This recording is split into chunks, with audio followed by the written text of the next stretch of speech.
Ça va, la bouche n'est pas trop douloureuse après tous les exercices de diction de la dernière fois, on n'avait pas avalé le crayon. Voilà, maintenant vous avez une très bonne diction, mais faites-le régulièrement. Moi j'y retourne de temps en temps. Surtout, je dirais, avant de jouer une pièce, je me mâchonne avec le crayon, comme ça, tout le texte de la pièce. Parfois, pour vérifier si la mémoire est là, mémoire, diction, parce qu'on peut avoir un trou de mémoire quand on a un doute, on accroche sur un mot, et ben tout d'un coup, on se dit tout en jouant, ah merde, j'ai accroché sur ce mot-là, je me suis crotté, et tout d'un coup, pouf, ça remonte au cerveau, là ça fait un petit nœud, et puf, le texte s'arrête. Voilà. Il y a beaucoup de comédiens qui accrochent. Et moi, ça m'arrive très rarement. Mais quand ça m'arrive, mais vous ne pouvez pas savoir comme je suis malheureux. Je rentre chez moi, j'ai l'impression d'avoir mal fait mon travail. Un comédien ne doit pas accrocher les mots. Il doit être, il doit être clair, précis. Ça fait partie du travail. C'est comme si un danseur faisait un faux pas. Là, j'ai accroché. Mais je vais pas recommencer pour cet accrochage-là. C'est comme si un musicien faisait une fausse note. Voilà, c'est parce que je pense à 500 000 choses. Vous voyez comme quoi, ça illustre ce que je vais dire.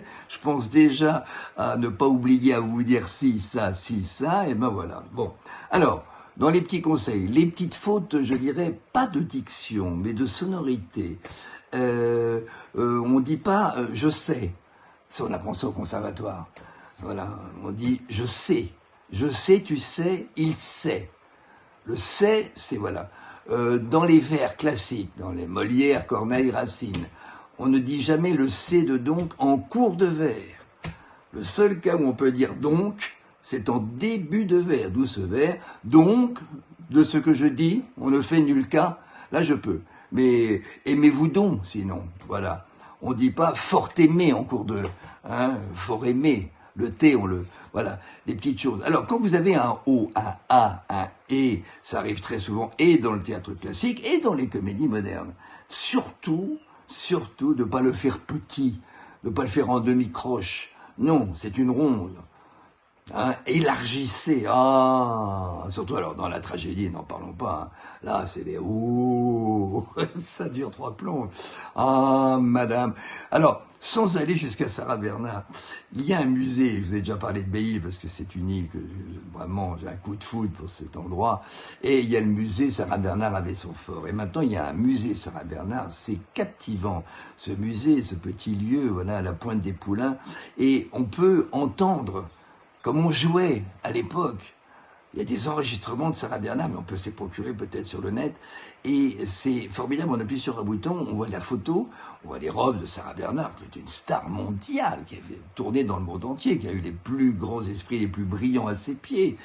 Mais comment elle était accueillie dans le monde entier, dans cette manière de jouer la comédie, la tragédie à l'époque, avec cette voix tremblotante. Véronique Sanson avant l'heure, vous voyez, il y avait un vibrato, oh, madame, et on jouait comme ça, et les gens trouvaient que c'était, on déclamait, c'était le terme, on déclamait, on faisait ronfler les vers. Voilà, maintenant c'est plus comme ça. Mais tout ça pour en revenir au A,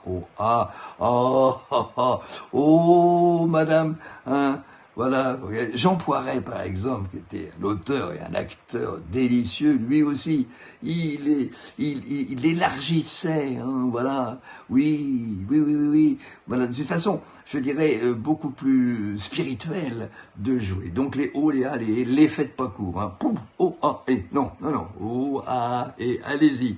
Alors, ça, je l'ai dit. Oui, dans les autres petits défauts aussi, souvent une faute classique, on dit je l'ai. Non, faut penser gelée royale, le miel. Non, madame, gelée. Mais pas je l'ai, il n'y a pas 2 L, 3 L, 4 L. Voilà, j'ai noté ça dans mes nuits blanches. Bien sortir la voix, on a parlé avec la diction. Alors, les résonateurs, souvent on me dit, est-ce que ma voix est bien placée?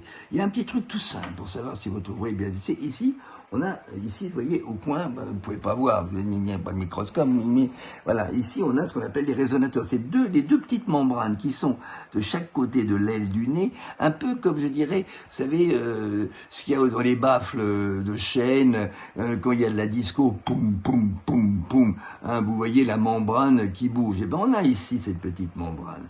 Et pour savoir si notre voix est bien placée, il suffit d'effleurer très très légèrement ces deux petites membranes avec deux doigts comme ça, et vous parlez, et d'où le nom de résonateur.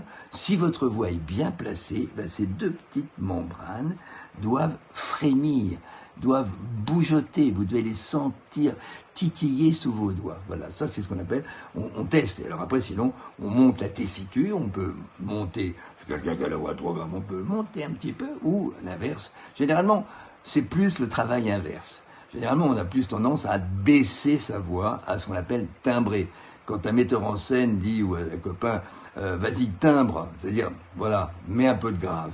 Voilà, comme si on avait un petit, voilà, ce qui permet que d'ailleurs on entend mieux, on se fait mieux exprimer que ce qu'on appelle les voix de tête, les voix de tête, et puis en plus vous fatiguez, vous risquez. Si votre voix est mal placée, c'est pour ça qu'il y a beaucoup de comédiens aussi qui deviennent aphones, parce qu'ils travaillent sur des cordes vocales ou sur une voix mal placée. Mais pour ça, il y a des grands spécialistes, vous avez des orthophonistes qui vont bien placer, vous aider pour le souffle. N'hésitez pas si vous avez des problèmes de souffle et de voix. 6 minutes 16, il faut que je me dépêche. Alors, les résonateurs, j'en ai parlé. Ça, on va le dire pour la prochaine fois, c'est trop long. Oui, des choses aussi qui sont désagréables. Au théâtre, quand on joue, c'est les partenaires, quand ils sortent de scène, qui continuent à parler, à commenter, dire oh là là, oh le public, ah t'as vu, hein, j'ai bien marché ça, oh là là, bah non, comment il a joué celui-là, oh, puis cet effet, il parle, vous êtes en train de jouer, et ça bouge, ça parle, ça marche. Il y a des théâtres où il y a des craquements de vous n'entendez que ça sur scène, c'est terrible de continuer à pouvoir se concentrer. Donc ça, c'est une prière que tous les comédiens sur scène doivent faire à leurs partenaires en sortant de scène. Évitez le blabla, marchez doucement, évitez de tousser, de vous moucher. C'est terrible. Moi, je connais des comédiens qui sortent de scène hein, dans ces cas-là et qui vont tout de suite engueuler puis qui reviennent jouer la pièce. Bon, j'ai failli le faire, moi. Ça m'est arrivé une fois ou deux de dire « Qu'est-ce que je fais ? J'y vais, je veux savoir qui c'est. » Parce qu'après, personne se dénonce. Mais vous reconnaissez à la voix. Mais bon, jusqu'à maintenant, j'ai réussi à tenir. Mais ça, c'est vraiment les commentaires. Oui, la fin de la répétition, c'est quand même quelque chose de frustrant parce que c'est un moment béni. Il faut vraiment que pour vous, les répétitions, ce soit du plaisir. C'est-à-dire qu'une fois que vous maîtrisez la diction, une fois que vous avez fait votre remontée, eh ben, c'est formidable parce que vous avez encore, c'est le dernier moment où on peut faire le laboratoire. Si vous avez un metteur en scène compréhensif, il peut vous dire un jour, allez, aujourd'hui, faites ce que vous voulez. Après, je vous dirai, il y a peut-être des choses à prendre, etc. C'est bien un moment de lâcher les chevaux, de laisser les comédiens. Alors là, on va faire un exercice. Je ne pourrais pas vérifier, mais vous allez vous amuser. C'est-à-dire que dans la vie, vous allez sortir dans la rue, puisque maintenant on peut plus facilement regarder une scène dans un magasin, et imaginez que la personne, par exemple, que vous suivez, ou la personne dans un magasin qui achète quelque chose, que cette personne est un comédien. Et qu'elle a été engagée, et que vous la regardez comme un spectateur, et vous analysez comme cette personne est naturelle. Combien de fois dans un train, dans un bus, vraiment dans un restaurant, je regardais les gens parler, répondre, comme si c'était des acteurs et qu'on tournait un film. Vous allez prendre une leçon de naturel, le temps, l'intonation. Mais, comme disait Sacha Guitry, tout le monde est comédien, sauf quelques acteurs. Et vraiment, c'est merveilleux. Et après, l'exercice, c'est dans votre pensée, ou après ayant quitté les protagonistes que vous avez admirés, eh ben c'est essayer de les refaire, essayer de rentrer dans la peau du personnage. Vous avez certainement vécu, lorsque vous sortez d'un film, que vous êtes identifié au personnage. En sortant, vous êtes le cow-boy, vous êtes le gentil, vous êtes le méchant, vous êtes le beau mec, vous êtes la femme amoureuse. C'est merveilleux comme on s'identifie. Donc faites-le avec des gens lambda, dans la rue, admirez-les, et admirez leur naturel, la manière dont ils bougent, et dites-vous, ah, si un jour je dois jouer dans un restaurant, dans un magasin, une situation comme ça, un passant, Voilà, c'est malson. Faites-le, vous allez vous amuser pour pas un rond.